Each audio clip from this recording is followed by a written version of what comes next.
ये आदरणीय श्रोतागण, आयुर्वेद के संदर्भ में विलक्षण, अत्यंत उपयोगी और दुर्लभ जानकारियाँ आपके साथ साझा करते रहते हैं। तो उसी कड़ी में एक और जानकारी आपके साथ साझा कर रहे हैं। आयुर्वेद के ऋषियों ने व्याधि, जो बीमारी रोग होते हैं, तो उनके ज्ञान के उपाय बताए हैं कि किस तरह से व्याधि का ज्ञान हो, कि किस प्रकार की व्याधि है, कौन सी व्याधि है, कौन सा दोष प्रबल है और किस प्रकार का वेग है। तो ये सारे का सारा उसमें वर्णित है। और उसके व्याधि के ज्ञान के 5 उपाय ऋषियों ने बताए हैं।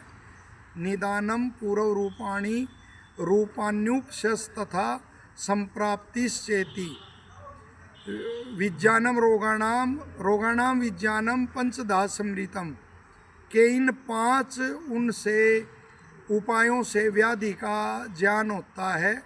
निदान, पूर्व रूप, उपशय और संप्राप्ति।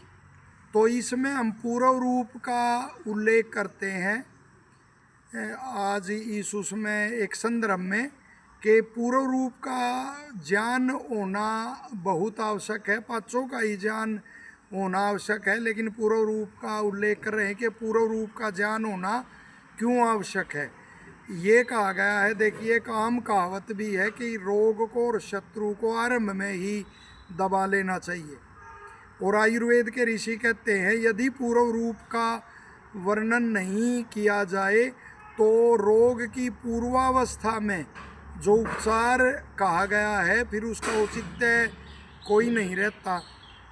तो जैसे आप लीजिए कि ज्वर का समय है, बुखार का प्रकोप इस समय होता है, तो ज्वर के जो पूर्व रूप हैं वो क्या होते हैं।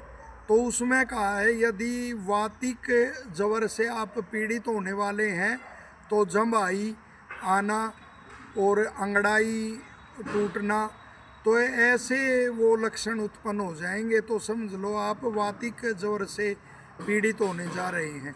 यदि पित्त प्रधान ज्वर से आप पीड़ित होने जा रहे हैं तो शरीर में दाह की, गर्मी की अनुभूति आपको होगी, प्यास आदि लगना, ऐसे लक्षण उत्पन्न होंगे।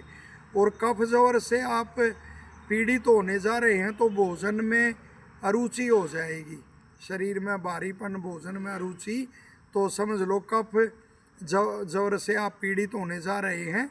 और सभी प्रकार के ज्वरों में जो पूर्व रूप यदि प्रकट हों तो उनकी बड़ी अच्छी एक उनसे उसी समय उपचार का एक आम व्यवहार का वो सूत्र दिया है ऋषियों ने, कि ज्वर पूर्व रूपे लघु अशनम अपतर्पणम वा, कि ज्वर के जब पूर्व रूप हो जाते हैं लघु अशनम के, लघु भोजन करना चाहिए, अपतर्पण की वो या लंघन करना चाहिए।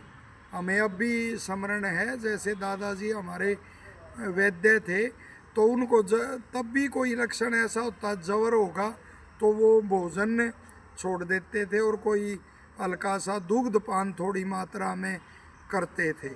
तो इस तरह ज्वर के पूर्व रूप होने पर ऐसा आप अपने बलाबल के अनुसार, स्थिति के अनुसार कर सकते हैं। कोई थोड़ा दलिया का सेवन करना, खिचड़ी का सेवन करना, या आप में शारीरिक बल ठीक है तो वो दुग्ध पान पे ही आप रह सकते हैं, थोड़ा दूध पी के ही, तो वो ज्वर का प्रकोप फिर नहीं होगा।